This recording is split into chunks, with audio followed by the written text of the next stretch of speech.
Welcome to Ear Biscuits, the podcast where two lifelong friends talk about life for a long time. I'm Link. And I'm Rhett. This week at the round table of dim lighting, we're gonna be talking about our concert experiences. Okay. This is pretty fresh. Yeah. Because one of the ways so fresh, that man. I have been sort of experiencing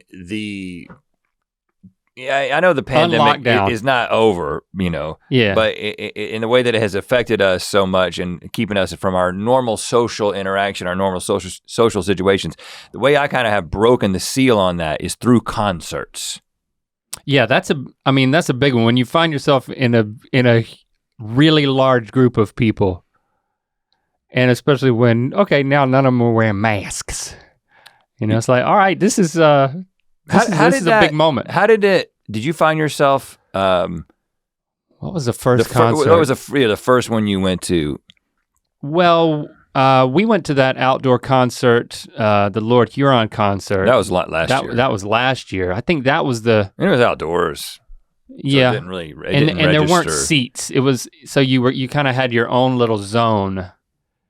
I mean, went to the John Mayer show at the Forum, and then you went the next night. He was there 3 nights. I went the third night. You went the third night.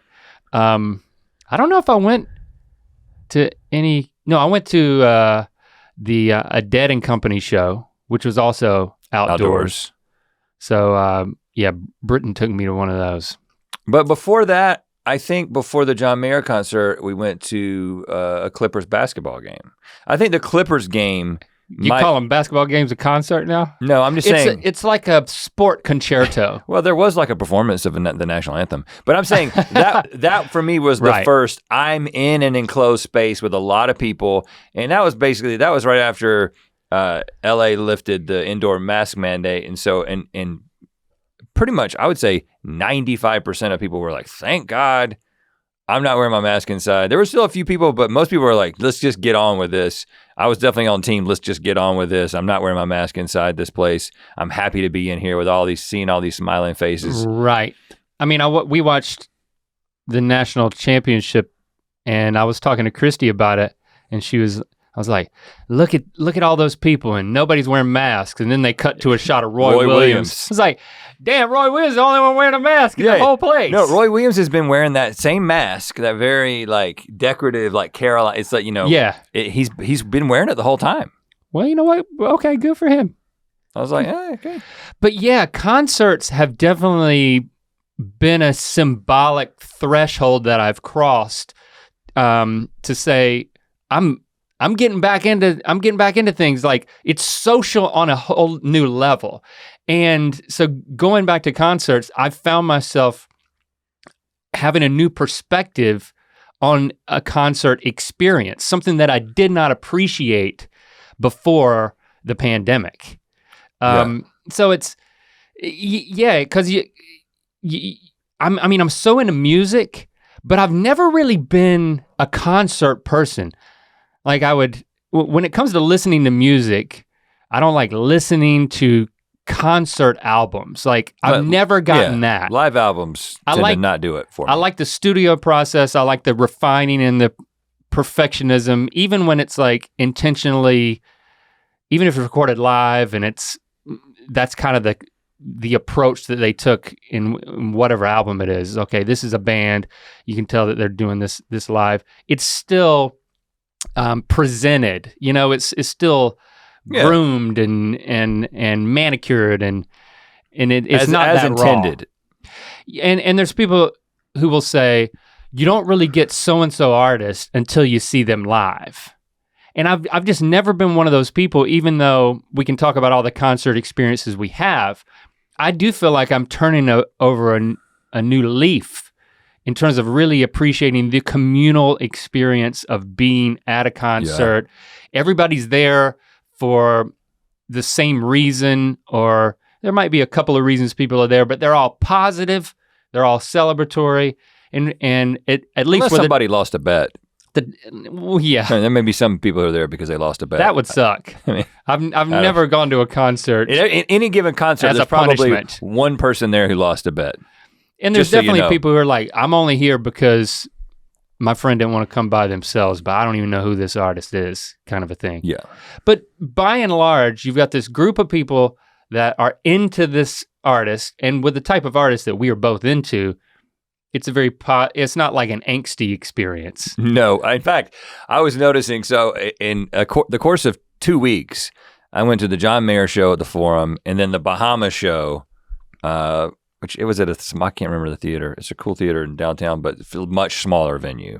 Yeah. And I was just noticing, this is essentially the same crowd because— Well, even that shirt, you're wearing the Bahamas shirt and it's like got that 80s. Yeah, he's kind of doing like the John Mayer, Sob Rock kind of thing. Vibe. It's much more funk focused, but it's still sort of like middle-aged white dude with electric guitar, like playing and kind of being in the groove. I would call it music. more groovy than funk, but. Yeah. So, but one of the things that I noticed, because I like to sit down at concerts. let me just— Right. And I'll get into that for a couple of reasons. But I was just noticing that even at the most intense moments of a John Mayer concert and the most intense moments of a Bahamas concert, it's still a bunch of people kind of going like this. Just kind of nodding their head, Yeah, just sort a of little, just moving their head. just a little bob. There might be some person who's like really— there's a guy right next to us in the balcony at the Bahamas concert. So we got into the balcony so we could sit down at like a table. I was literally sitting at a table and I was like, this is how I want all concerts to be. Me at a table with my family and somebody and a waitress. You had a waitress coming up and asking what you want to eat and drink. I like that speed, man, especially for that kind of show where it's like. We did that at the Casey Musgrave show too, at the Greek. There's a little section where you can sit at a table and somebody will come and get your food orders. Like, yeah, you may know the Greek. Get me to the Greek. Man. I haven't seen that movie, but it's a great venue right there in Los Feliz, like just a few blocks from where we first lived in LA. Some of my favorite concerts. Outdoor amphitheater. I've seen there. That's a great spot. It's a perfect venue. At this point, I'm such on this concert wave that I'm like, maybe I'll buy like whatever the season pass to the Greek is. There's a lot of good people. I think this is a good idea because I've noticed it's a great night out. It's for our family, we love to go, and I think this is true for you. We love to go as a family because we tend to all like the same music. Like Locke went to John Mayer all 3 nights with different sets of people, and the last night it happened to be me and Shepard, right? And then all 4 of us went to Bahamas. He went to the Dead and Company twice. At least twice, maybe 3 times, because that was last Halloween. And he this is what he does. He goes with a different group of friends or a person each time he goes. And he's okay, a lot of times cool. He's drawing somebody in, like kids, 18-year-old kids don't like John Mayer. You know what I'm saying? Some do. But yeah, so he's like bringing his friends to John Mayer and they're like, I've never really even listened to anything that this guy does. This is old man music. And then they're like, but hey, it's pretty good. Because when you see somebody in concert and you're like, well, I didn't know he could play the guitar like that. Like, that's pretty impressive. And it's so different. Oh, so you're doing the thing. Once you got to see him live to really get it. Well, I think one of the things, and we talked about this in a previous episode about the resurgence of the garage band. That's what we called it, right? We talked about it in a carpool. Okay. On the Mythical Society. You got to be a member of the society to hear that. Those conversations. Biscuits, we call it. But it's like a 20-minute version of Ear Biscuits in a car. Our prediction about the resurgence of garage bands, almost as a rebellion to the idea of someone just kind of standing on a stage with a track going, which it can be incredible and I respect and I am into on some level, but I don't go to those kinds of concerts. I don't go to hip hop concerts typically, and you do. I went to, well, first of all, as a family, all 5 of us, because Lily came back from college early. She started her spring break a week early. With so many classes still being online, she was able to justify coming home a week earlier, and then it just so happened she could come to the John Mayer show. So like as a family, we were all into that. So it is cool I agree, for us to go as a family, and we had a great time. But I went with Lincoln and 3 of his friends to the Trippie Redd show. Different vibe. It was at the YouTube Theater, which is like attached to the SoFi Stadium. Yeah. Which is in the same parking lot as the Forum. So it's like all in the same place. So this is like a smaller, a medium-sized indoor venue. And we were wearing masks at that point. And it felt a little weird. But I'd never been to a hip hop show, and that was, I mean, the opening acts were kind of a joke, just people jumping around and not singing their own lyrics. Right. While the backing track just kind of, and other people on stage kind of helped them out. Yeah. But, I mean, Trippie Redd definitely commanded the stage, and it was just him. I mean, there was no DJ on stage, there was nothing else, just a bunch of fog, and like a constant drone of an 808 that like in between every single song. It just keeps going? It would, the DJ who was like in the wings would just hit this like low drone that shook all of your organs until the next song started. And so sometimes Trippie Redd would like walk around stage or like take his shoes off, or he would just be like doing nothing on stage, and people were going nuts. And it was just like one note. Just like a constant, it's like an earthquake. Yeah, that kind of like every single song penetrates your soul. Yeah, so there was never a point where my ears got a rest, and I'm like, should I have brought earplugs? Possibly. They make those ones that you can wear that you can still talk to people. I have a pair. I've never worn them to a concert because the concerts I go to they're not needed. Oh yeah. You put them in. That's a good. I should have brought those. Christy has some. Christy has the same brand because of her.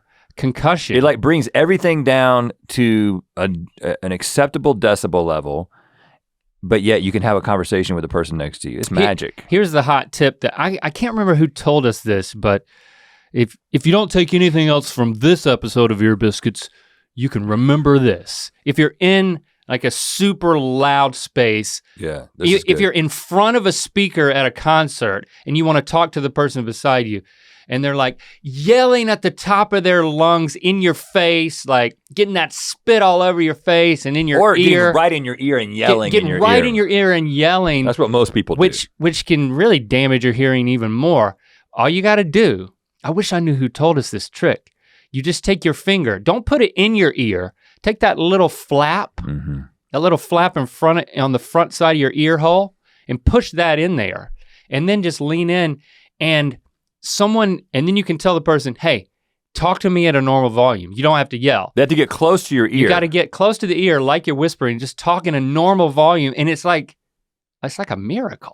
Yeah, it somehow cuts through the frequencies or something. I don't know how it works, but you have to get everyone in your group to agree to this. In fact, I suggest a training session before everybody goes into a concert. It's like we're going into a very loud place. Dad mode activated. And this is how we're going to speak to each other as if we're hearing something in an earpiece. Because if you don't tell them and they start yelling in your ear and you cover your ear, it's like, well, first of all, they do get the hint, he doesn't want me to yell in his ear, but also, maybe he doesn't want to hear me because he's stopping up his ear. Yeah, you gotta preempt. This actually helps me hear you. Put your finger over your ear and speak in a normal voice.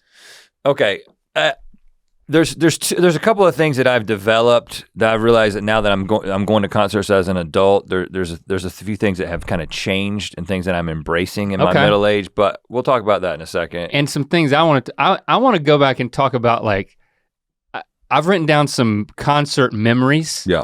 And a lot of them we were both there for, so I'll see if you can remember some of these things. There's some pivotal experiences that we had at concerts. Oh, yeah. And it sounds like we're about to be concert daddies. Emphasis on the daddy. Hey, you just see us at the Greek, you know? We'll be there with our finger in our ear. Dad.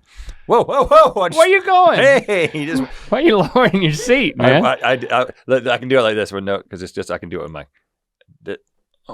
No hands with it. That's what I did.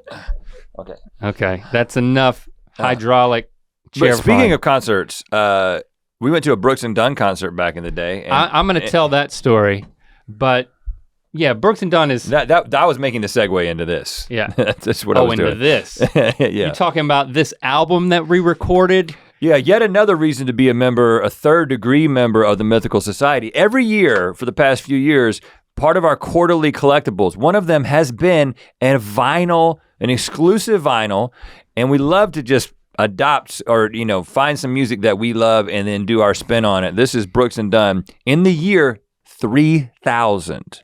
Okay? You heard that right. Yeah, we took our favorite Brooks and Dunn song, Neon Moon, and then everyone's most popular Brooks and Dunn song, Boot Scootin' Boogie. And we created them as if they were being made for the first time in the year 3000. Well, not the first time. Well, I mean it's like if we covered them in the year 3000. Covered them in the year 3000, or there was just so. Another group that was inspired by them. I mean, I don't know. We haven't really established the backstory, but the music is supposed to sound like it was in the year 3000, but they are authentic covers of these two songs.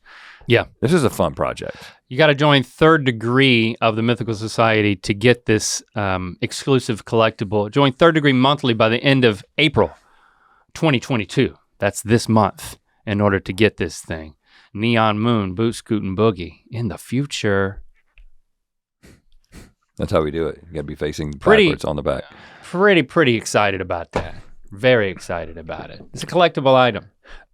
So one of the things that has changed for me, I was never a buy the t-shirt guy, but I have become a buy the t-shirt guy. And wear it, look at you, you're wearing it. And you know, I'm wearing it as a visual aid.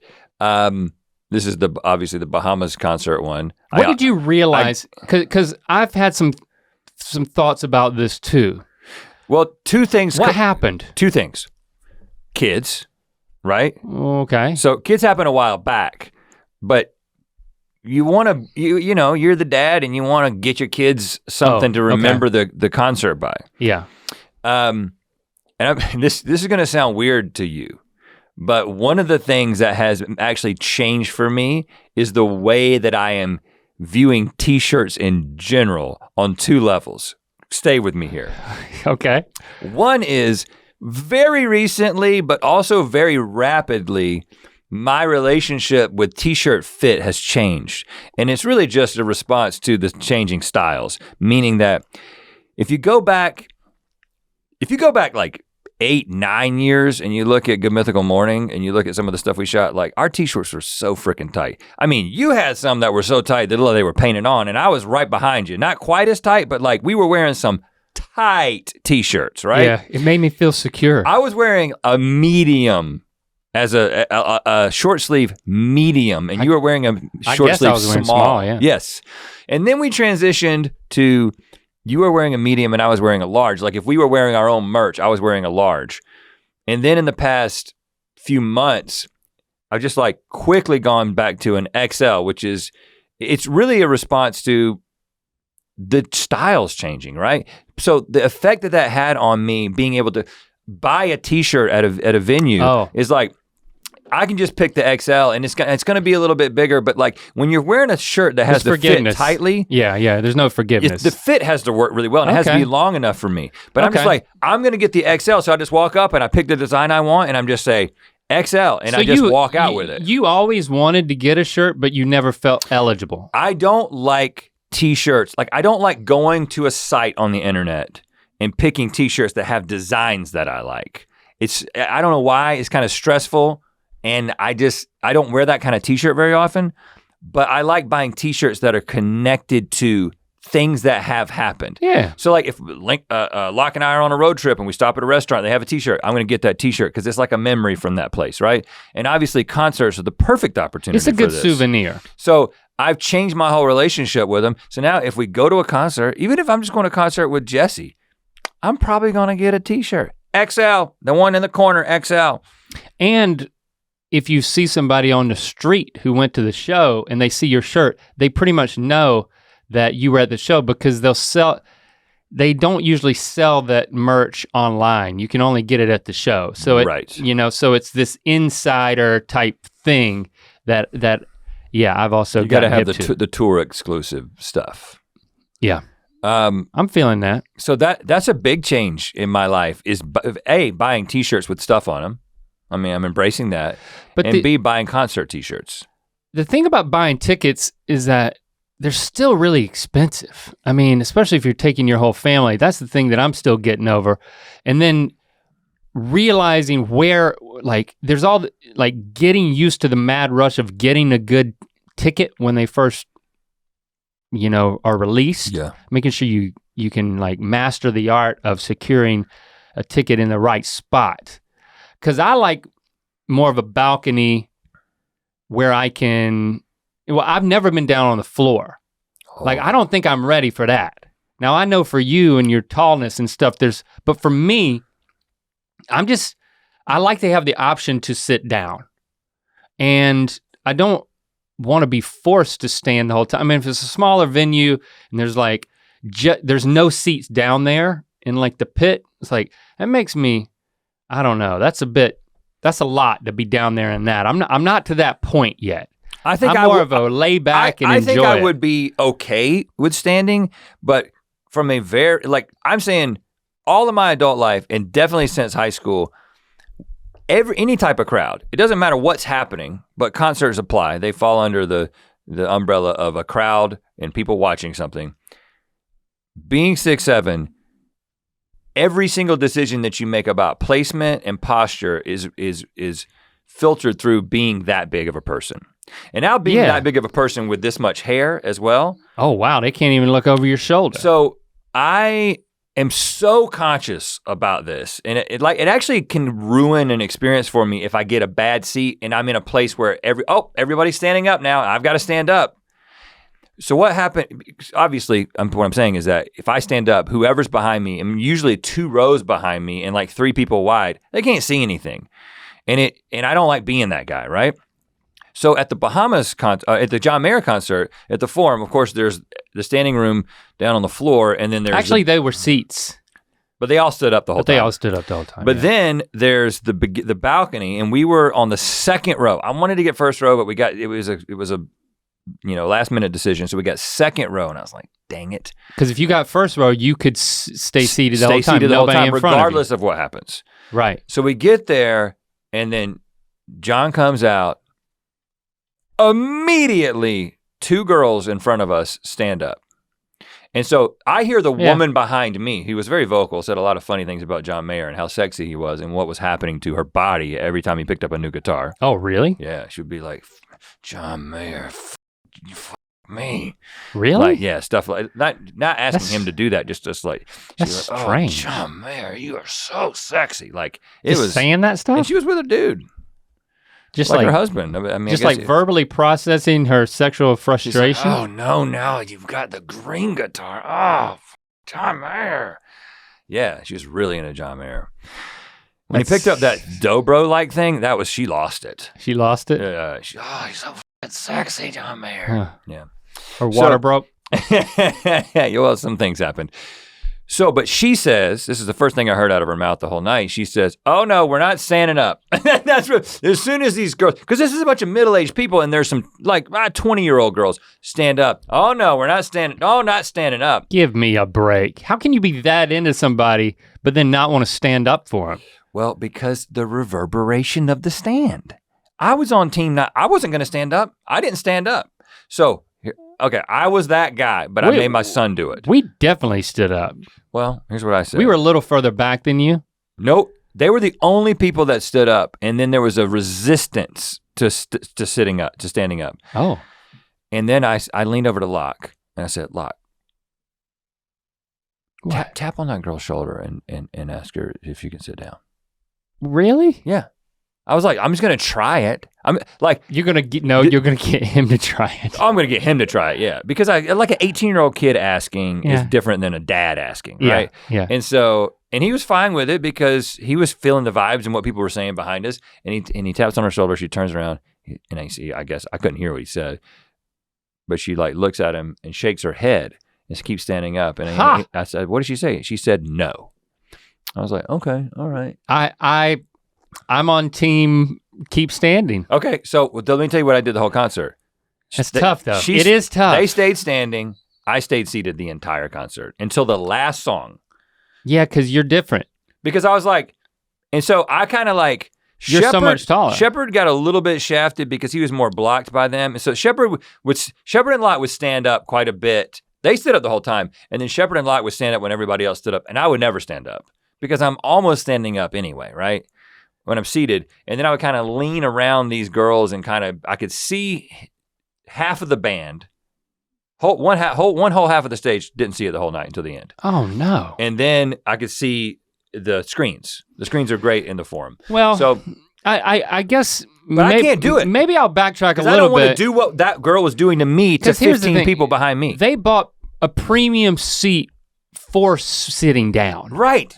Switch seats with me, for God's sake. I'll sit on the front row and sit down. It's no different to you. Yeah, I don't know why.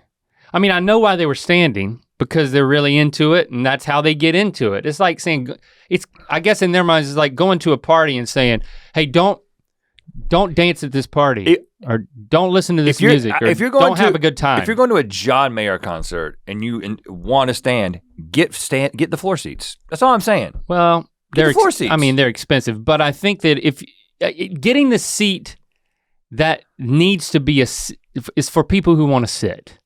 I think that's the complicating factor. I'm sensitive to the fact that people want to stand up and enjoy a concert and kind of dance and whatever, but you know, I guess my choices as a 6'7" person become the back row of the top, which I'm not gonna do because I'm not gonna sit there, or the back row of the bottom, and it's like that's.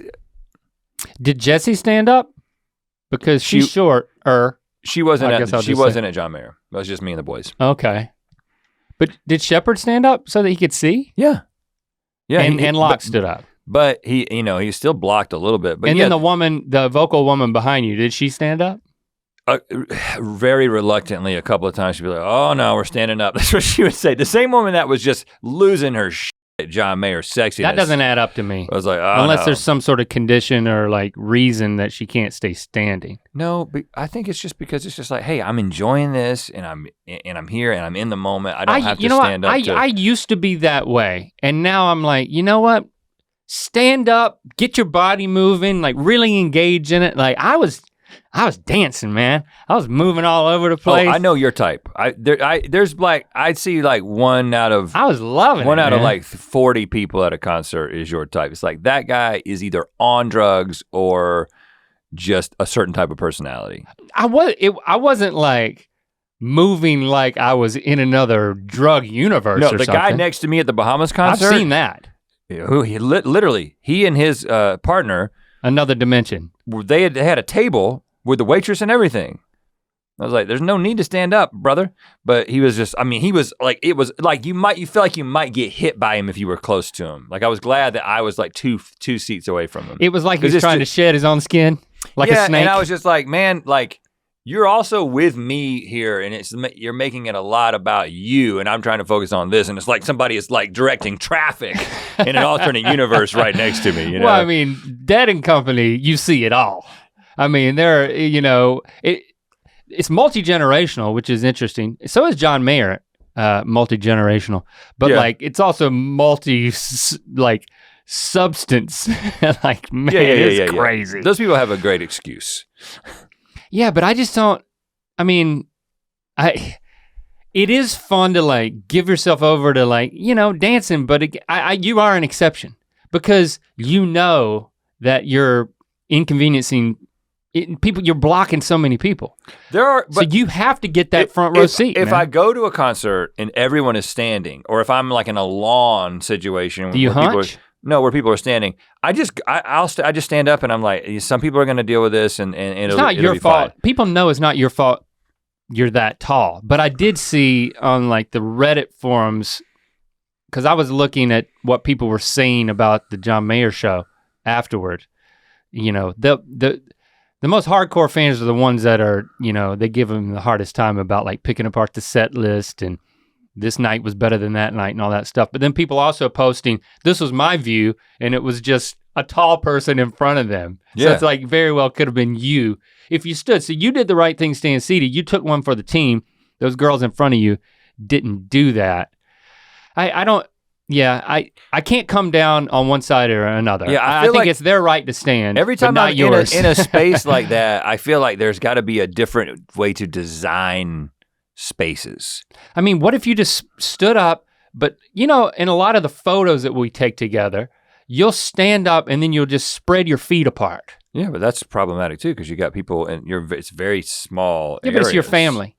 So your family is basically standing in front of your thighs as you're like spreading for 2 hours. Yeah, that's it. I can't do an air chair for that long. Not an air, a spread is different than an air chair. I mean, but if I'm standing up, I am moving. Like I'm not like there's like if I was inside of a cylinder, you know, I don't know how big that cylinder would be. There's movement that happens within that cylinder, but like my hands and stuff don't escape. Oh, my hand, from the cylinder When it comes to dancing, I agree with the cylinder.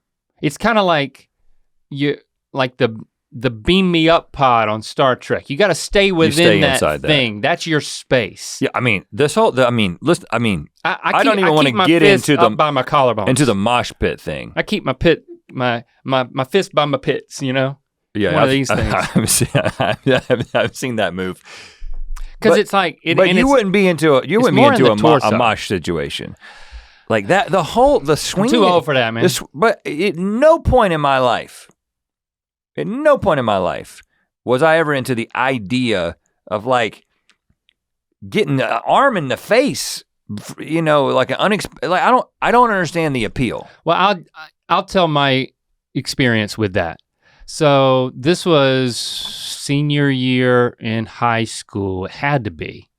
So Kurt Cobain had passed away, and then Dave Grohl started the Foo Fighters, and then they released their album. So this is, you know, probably, I guess this was like 96 and maybe 97. And they had a show at I think it was the Ritz in Raleigh.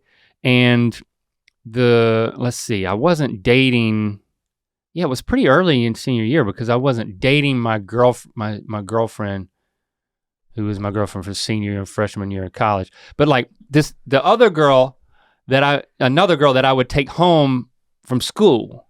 I took Candace home from school.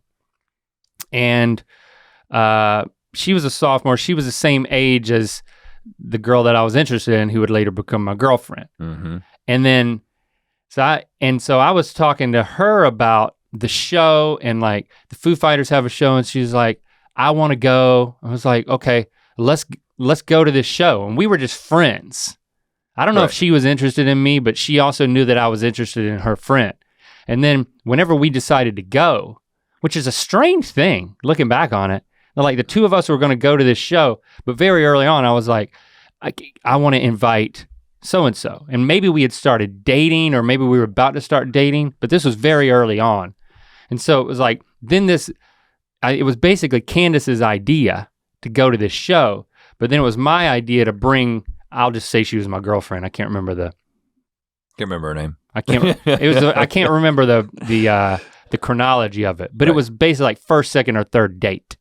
I was like, oh, I want to bring her. So it was the three of us who went, and it was, even though it was Candace's idea, she became the third wheel. Yeah, that's and we go to this show, and we go so early, and there's no seats in this place. It's one of those like black box theaters, and you cram in, like literally everybody crammed in. I don't remember there being an opening act, but it was, I mean, this is like on the, you know, Dave Grohl, Foo Fighters, on the heels of Nirvana's No More. This is all we've got. This is the new version of Nirvana.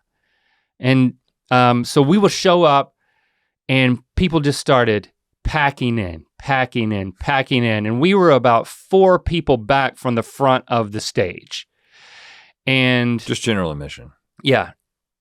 And we waited there for probably an hour and a half, waiting for the show to start. And more people kept showing up, and they kept packing us forward. And it was like we started getting smushed, smushed. And it started getting hot. I hate this feeling. And it was the type of thing where it was so tight that you were shoulder to shoulder, chest to back, everywhere.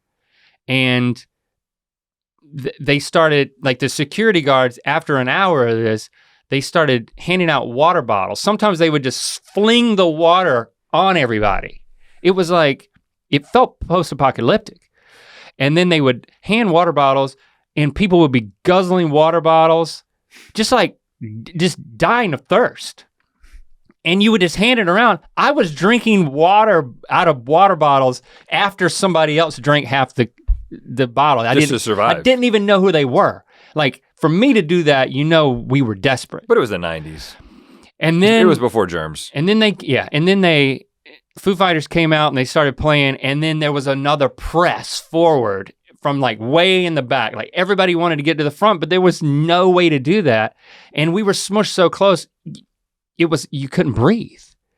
And then I looked over there and Candace just all of a sudden I was looking at her and all of a sudden, boop, she dropped. She was gone. This is just dangerous, man. And since we were so close to the front, we and some other people like waved, said, hey, we need some help. And we like picked her up and like she wasn't unconscious, but she was like very woozy and like not with it.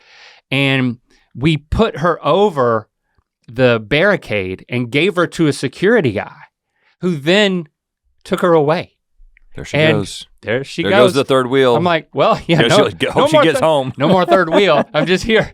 And I was like, I'm so embarrassed that we did not follow her. Yeah, what are the ethical, what? It was just like, she was gone before we knew it. If a third wheel of a date drops, and it is being taken care of by professionals. Can you just move on? I mean, I don't know if you should feel bad. Was I supposed to jump over the barricade? If this person is a designated third wheel and the third wheel, by definition, if you're riding a bicycle and the third wheel falls off, you can keep riding. I mean, right. That's why they call it a third wheel. To a bicycle. It's unnecessary.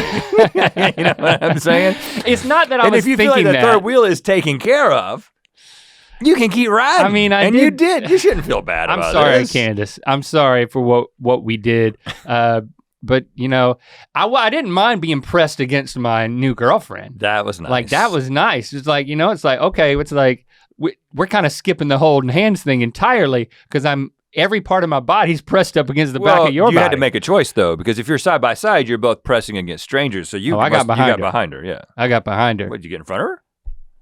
No, because once I got behind her, there was no getting in front. Once you were in a spot. Oh yeah, you were locked in. You were locked in. Yeah. And so I was kind of protecting her from the crush. Right. I just think it happened so quickly. I wasn't making, my brain wasn't fully formed. Right, yeah, until 26. And I was dehydrated, and I'm not proud of it. She ended up being okay, But how much later did you convene? I believe it was after the show. When? So the entire show, she was kind of. Like, where was she? She recovered and then she was kind of in the back. We didn't have cell phones. Right. That's why they could just throw water all over the crowd. No phones to worry about. I mean, my girlfriend was her friend, so it was just as much on her. It was up to her. We were just bewildered. Yeah. To know what to do. I hate that. That was scary. I've never been, the closest I've ever been to that circumstance was actually when State beat Florida State and we all rushed the field. Chuck Amato's like first year. And everybody was getting up on the goalpost to bring it down. And I was in this crowd and I was like, and first of all, as a tall guy, you actually have an advantage here. Like you don't feel like you can see over everybody's head. But even then, I was like, I just feel like I could fall and get trampled. And then the goalpost, whoever was on the goalpost, the lots of people, it comes down. Wow. And this is back when they didn't make the breakaway goalposts. This is before they started making the ones that they just collapse at the end of the games or whatever, or you can't bring them down. This giant goalpost comes down and literally is coming down. I'm locked into position, but I move my head out of the way and it bounces off my chest and then falls on the ground. Yeah. That's crazy. And it was like, and then then I just pick it up and we start carrying it to Hillsborough Street. But wow. I felt so I wasn't there for that. Vulnerable in that. And so if I sense that happening the thing is I don't go to the types of shows where that is a phenomenon because I'm a middle-aged dad. So, and like Locke goes to hip hop shows, but he just goes with his friends. And I'm like, you can do that. At Trippie Redd, there was an open mosh pit area and people were trying to mosh, but they weren't good enough at it. And there wasn't quite enough people to form a tight enough space to then create these mosh pockets.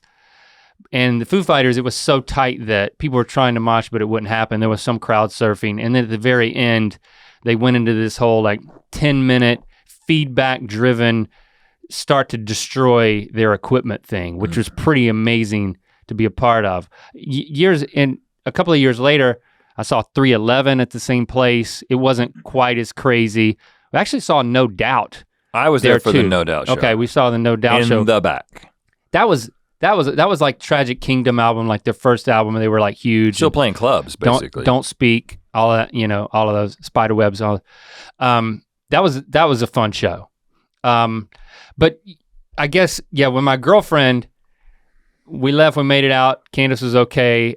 Hopefully she didn't tell her parents about how much of an a-hole I was. But the companion story to that is the concert at Campbell University. Campbell University would have these like Christian bands come into D. Rich Auditorium, and we would just show up and go to some of these shows. Yeah.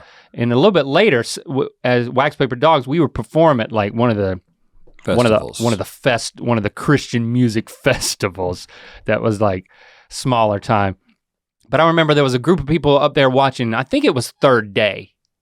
Yeah, Third Day came to Campbell. And I don't know, I was in the back and I was chewing gum, and my girlfriend was there and she was somewhere, but we weren't together at this point. And I was kind of in the back. Maybe you were there. Do you remember this concert? I was at the Third Day concert. Okay, we were there. We were probably hanging out in the back where like you could be in a seat, you could sit down. You weren't up front where there was like a lot of people pressing together. And I don't know why I did this. Again, I guess I was an asshole. I didn't realize that this was the Third Day concert where you did this. I was done with my gum, and instead of putting it behind my ear, swallowing it, or putting it in a receptacle. Or just continuing to chew it. Or just chewing it until you see a trash can. I took it out of my mouth, and I had the gum in my hand, and then I don't know. I didn't really think about things. I don't think that I had it wasn't an active decision. Besides just being an asshole, I guess. And I took the gum, and I just threw it towards the front into the crowd. I threw it into the crowd. Yeah, I don't know. Again, it's like I have no defense for this. Like I don't know. It was just like a teenager like that's as bad as I got. Like, ooh, I'm so bad. Look at me. I'm throwing my gum at a bunch of Christians. And I'm also a Christian, so hey, we're in this together. And then a few minutes later, or a while later, I did find my girlfriend, and we were hanging out, and she said, you wouldn't believe what happened. Like somebody threw gum in my hair. Out of all the people up there at the crowd, I threw the gum in my own girlfriend's hair. And I did not tell her that I did it. You never told her? I'm pretty sure I didn't, man. You never at any point in your relationship told This is her. one of those stories that I told You've this told story this 8 years ago, 6 years ago, and I wonder if at that point I remembered more and I did tell her. Got back to but her. my recollection is that I never told her that I threw that gum in her hair, because if I'm an asshole enough to throw gum, I'm also an asshole enough to not own up to it when it lands in my girlfriend's hair. Was it currently in her hair, or was she like, I got it out, this is what I've been doing for the past 20 minutes? You know what, I don't remember. I don't remember that part. I found some peanut butter at the convenience stand. It might, I'd like to think that it wasn't in so deeply that it didn't work its way wasn't like in. It was like, in a toddler's what hair. is that? It was like, oh gosh. And then and she pulled it out of like the 5 strands of hair on like the surface of her head. Whose gum is this? So now I apologize to her too. I don't know. It's like, so concerts brought out the worst in me. The thing is that by telling her, it probably would have made her feel better in one sense, because it's just like when you're grossed out by somebody's gum and their saliva, to be like, oh, that's my boyfriend's saliva. I'm gonna get some of that later. You're like, why did you do that? That's not a big deal. Who am I dating? No biggie. Like, I definitely had to have a sense that like this could make or break a relationship. Like talk about showing your true colors. Because then you have to explain yourself. And there's no explanation. So that makes me think about we definitely went through, just because of the culture that we were in, we went to Christian music concerts and Christian music sort of festivals and stuff. Now we always had we sat in judgment over Christian music even when we were in a Christian band. Because we had taste. Yeah, we thought that. By and large, it was like 2-bit ripoffs of whatever was popular. And with like cringy Jesus lyrics. I remember, so once we started the Wax Paper Dogs and we started getting, we were heavily influenced by 311 once we started trying to write our own music, right? We were bleaching our hair, we were wearing the big jeans. The most worthy of influences. And I was writing riffs on the guitar that I thought were approximations of 311. Yeah. They were very distant approximations of 311. But we were having a hell of a time. We were really, and so we would go to these places, and we went to one place, not to play, but as fans, because Tooth and Nail Records was a thing. Remember that? Tooth and Nail Records may still be a thing, but that was they had like alternative bands MXPX that were pretty, they were more legitimate. MXPX was a punk band that was kind of like, are they Christian? Are they not? Well, NoFX was like a very well-known punk band that then, so then it's okay, let's do our Christian version of that, MXPX, instead of NoFX. We also had a little bit of like a judgmental eye towards Tooth and Nail bands, because the way that we would do our music is, it was pretty explicit. I mean, musically it was all over the place. Lyrically, it was also all over the place, but it was pretty explicitly Christian. And then we would do invitations at our concerts. I know we talked about this before, but just to remind you, that's when at the end of your concert, you start getting very serious and the music gets very serious. And then Link, in this case, who was the lead singer, would begin to spin. And just, you know this man. And just think about giving like 17-year-old Link Neal, the one that was throwing gum in his girlfriend's hair, the responsibility of speaking off of the cuff about Jesus and God and the plan of salvation, and then offering an opportunity for people to make a decision for Christ in the moment. I so wish we had videotape of this. Oh my gosh. But that's how we did our concerts, right? So I don't know why we looked down our nose at MXPX, because they were legitimately talented. We looked down our nose at them, not musically. We looked down our nose at them a little bit in like, or maybe side eye, to be like, these guys like legit Christians, or they just kind of like California Christians. Yeah, like, I mean, how Christian are these guys? So what do you remember about the show? I remember going to the MXPX show, and there was other bands that were playing. Surprisingly, not a lot of people there. No. And then I just remember going to the bathroom. Okay, yeah, that's what I remember. And the lead singer was pissing at a urinal. And so were we. And so we did too. Do you remember saying something to him while he was pissing? Because I don't think I would have done that. I've had people do that to me many times. But I probably did, yeah. It's like, hey, I don't know what I said. Hey man, love your music. Something nice. How's your wiener? Something shaking it? An insincere compliment. Yeah. That's all I remember about that, the tooth and nail of it all. I do remember going to Carowinds for the Christian Music Day, and Audio Adrenaline was headlining that festival. And I remember being really into the music that day, because you're kind of like in this youth group setting. But boy, yeah, they were good. It was pouring down rain. No, but it was covered.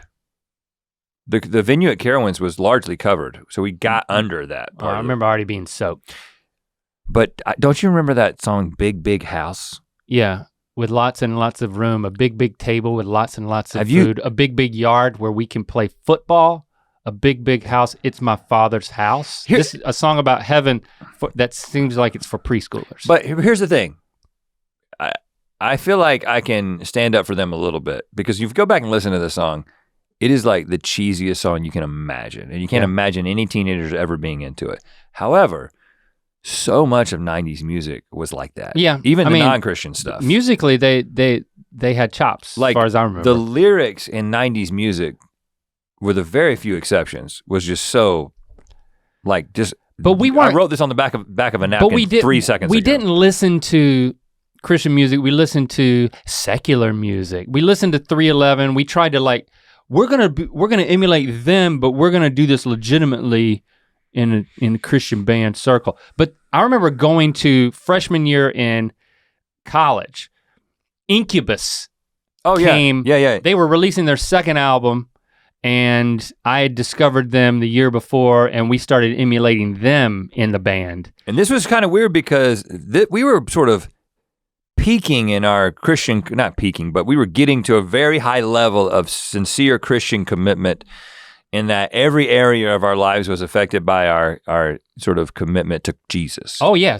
but I was a huge fan of Incubus. I knew that which literally means the demon that comes and screws you when you're sleeping, right? Yeah, but I knew that this picture of the guy from the 70s on the cover of their albums was the lead singer Brandon's dad. Like I'd done like my internet research. That's the only reason I used the internet was to look at bands' websites. Yeah. I was like, man, they're coming to Mission Valley, really small venue. And then I went there, we watched the show. Brandon still had dreads at the time. You went to the show with me, but then I was like, I'm gonna hang out. I wanna meet him. I wanna talk to him.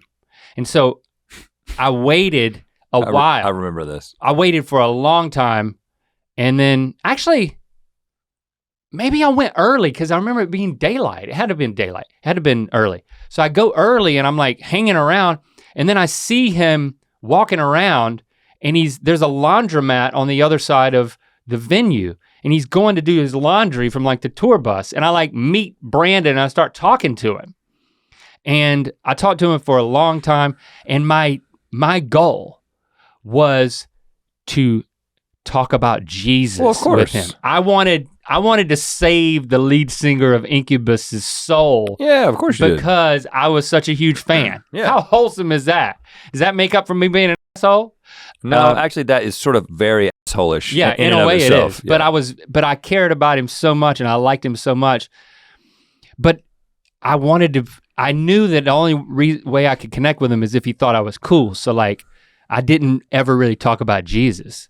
I got this friend, man. I asked him He's got long hair and a beard. I asked him about his spiritual beliefs, and he was very nice. Kind of a hippie. And he talked to me for, it could have been an hour, man. I remember you telling me about this conversation because I was not present for. I went to the concert, but I didn't go to the conversation. Yeah. It was awkward, man. It probably would have been shorter if I'd have been there. Hey, we got somewhere to be.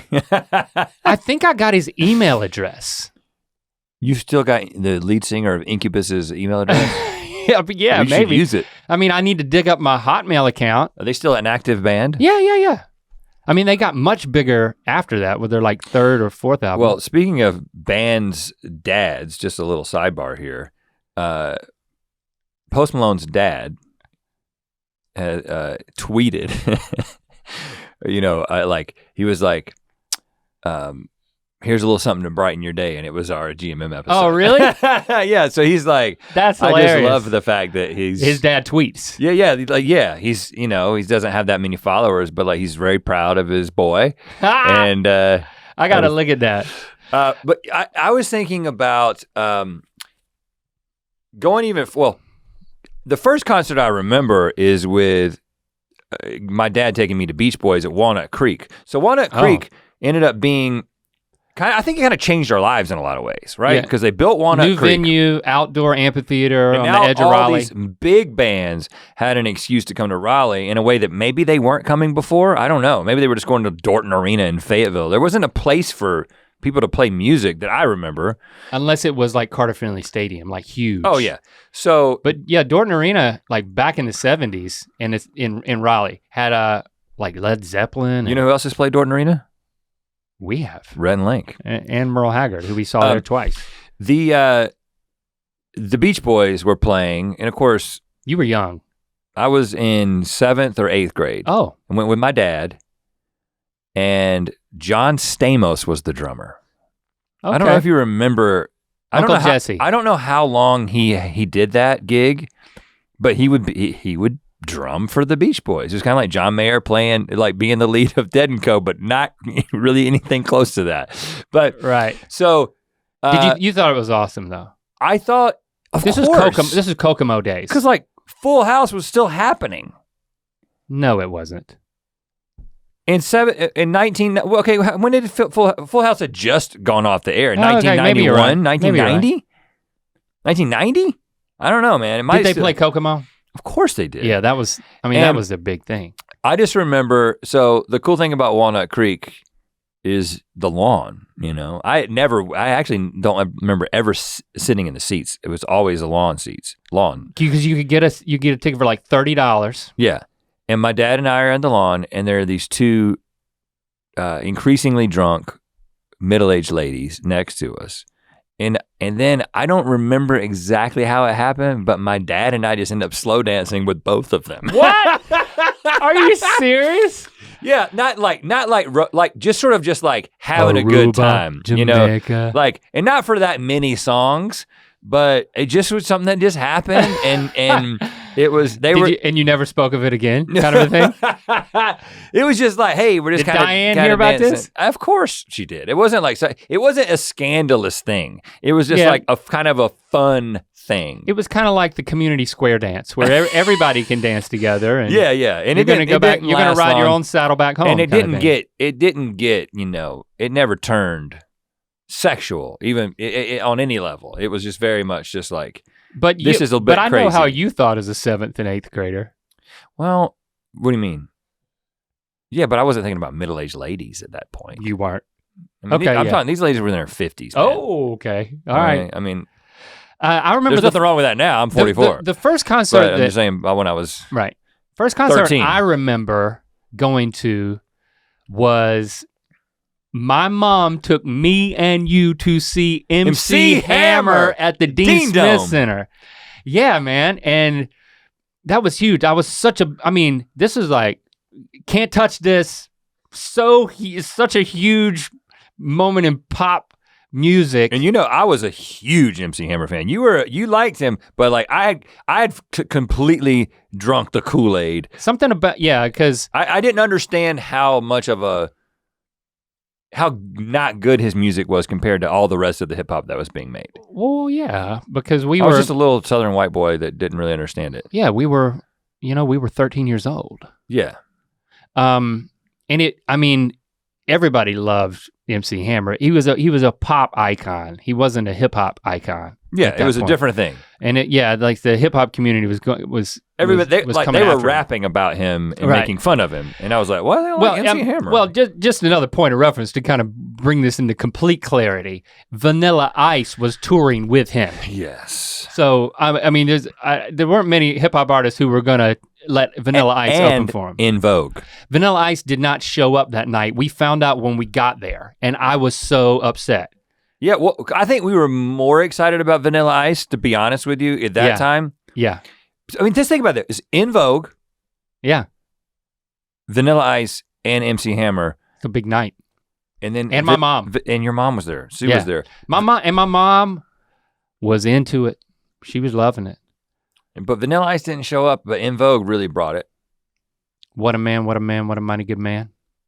I remember feeling things. I don't remember a lot about the show, but it was huge. It was like a big stage production. It was like the biggest thing I've ever seen. Many years later, you and I went and saw the Stone Temple Pilots at the Dean Smith Center as like sophomores in college.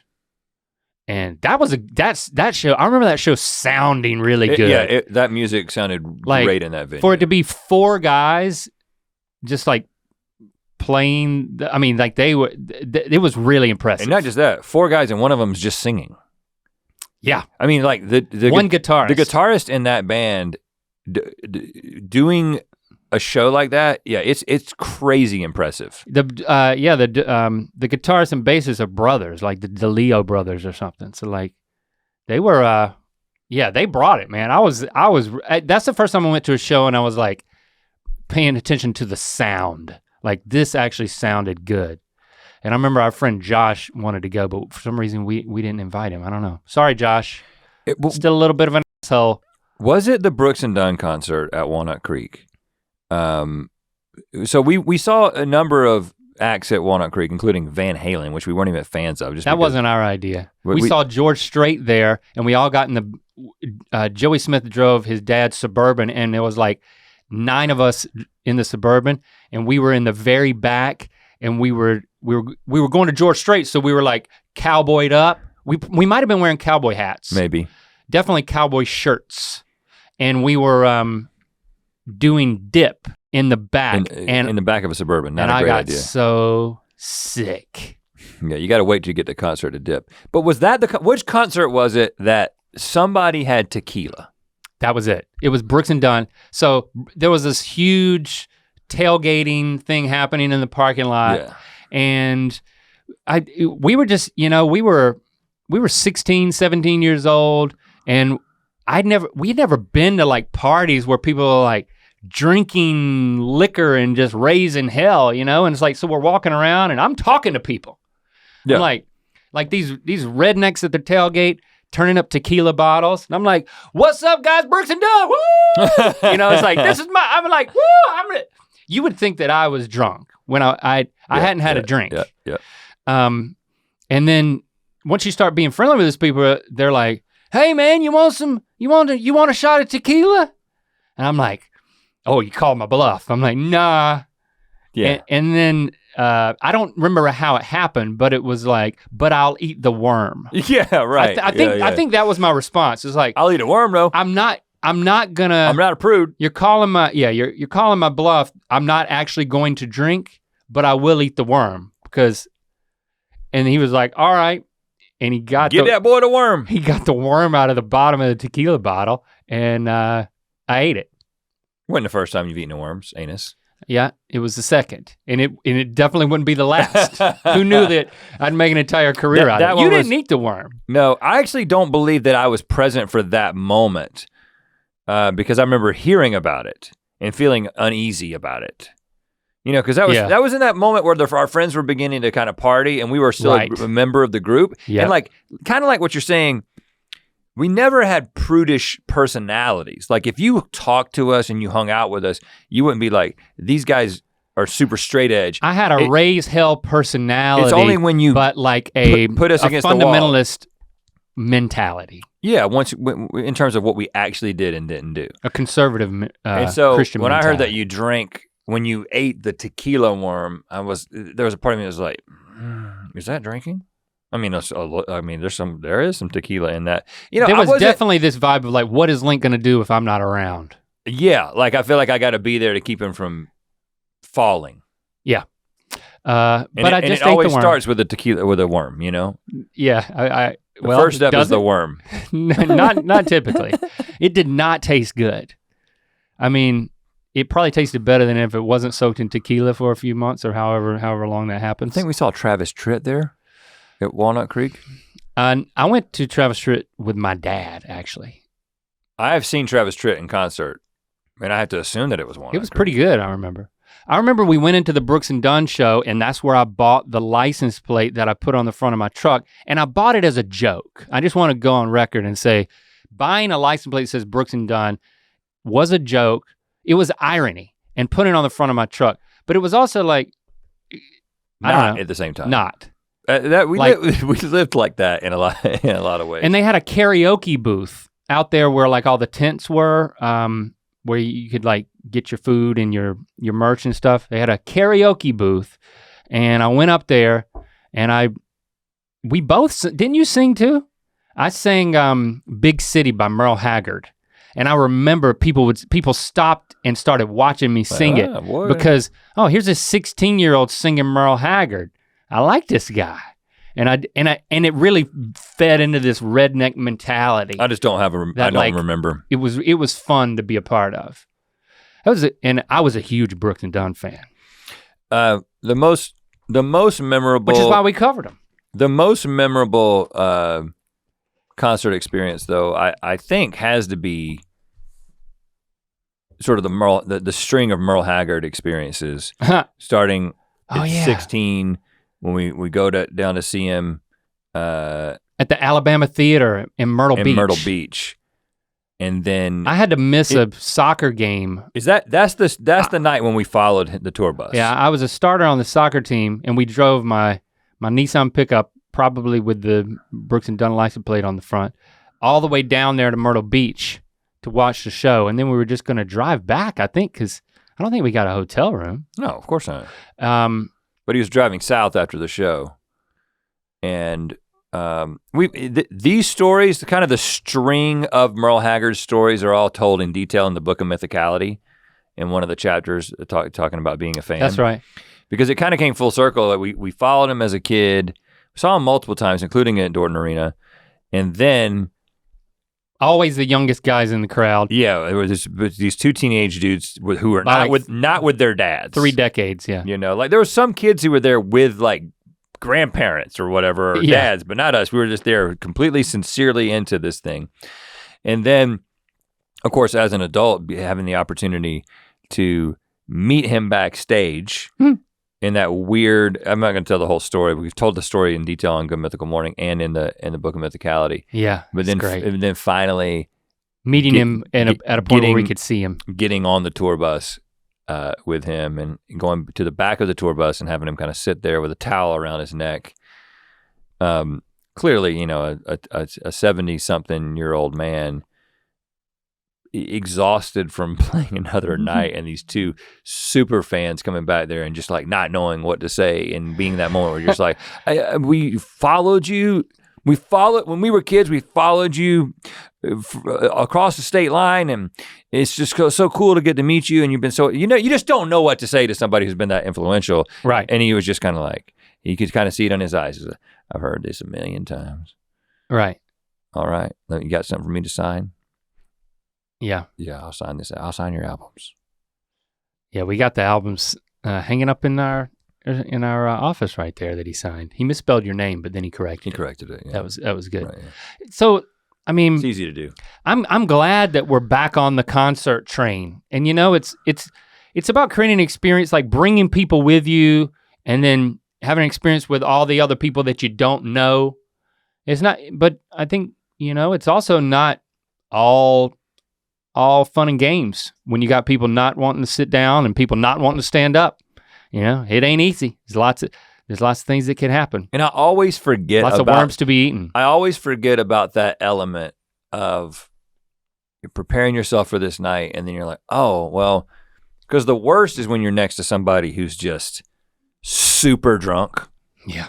Super drunk and super loud. Spilling beer on you. And then you're just like, oh man, I'm not gonna be able to enjoy this. It's like going to a movie theater, and in a movie theater, if somebody's being loud next to you, you can just tell them to shut up. Right. At a concert, I'm not gonna be the person that I'm not gonna start a concert fight. That's why you invite more people, and then you sit in the middle of all of them. Okay, yeah, that's a strategy. That's how you do it. Yeah. Yeah, it might be a good idea to get that.